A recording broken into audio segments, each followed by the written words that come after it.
Ford gives you a standard 30 amp charger, but that is slow. So we bought this 40 amp charger, which when you think about it, on a full charge, let's say the truck is empty, which it was when we got to Cold Foot. The difference between this charger and this charger is 10 amps, which translates to about 5 hours of charging. So on this charger, this thing would charge completely in 20 hours, whereas on this charger, it would charge completely in 15 hours.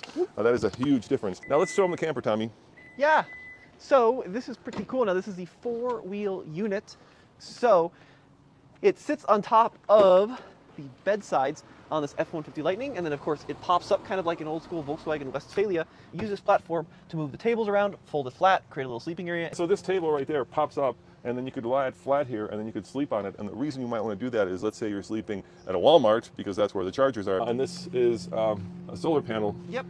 For the battery that comes with the 4-wheel camper. Let's be honest, that is a very nice chunky battery, but you still have access to your full Pro Power onboard system using the setup. So this really is where the magic comes in. You could be sleeping back here and you have 130 kilowatt hours worth of battery, which you can access at any time. This is a lot lighter than a traditional slide-in, which would have a lot more heft and mass to it. And then also slide-in, there's going to have to be companies that come up with ways to actually access these ports when you have a slider in there. There's really kind of one primary thing, which I think Ford should probably address, but the seat wear has been really pretty atrocious on the driver's side and also on the passenger side.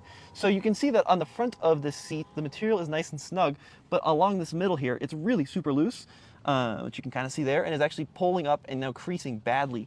And let's see if it's doing it on the passenger side a bit. There's a good chance it's starting to as well. Sure enough, so you can see front super tight. So I do like this material right here. This is kind of a jean-like material that they put in here. It's very wearable. But all in all, there are a couple lessons that we learned from the road trip which Ford can improve on, so I'm going to go through those, and I'm going to give you my top 3. All right, and especially when you're pushing the limit, or even if you've got range anxiety, it would be good to know how much you're using, so that when you do customize your truck, which many people will, Tommy, so doing the tires or putting a camper on, or whatever you do with the thing, a topper perhaps, you would know what effect that has on the fuel economy of the truck. Why do you have balls stuck in here?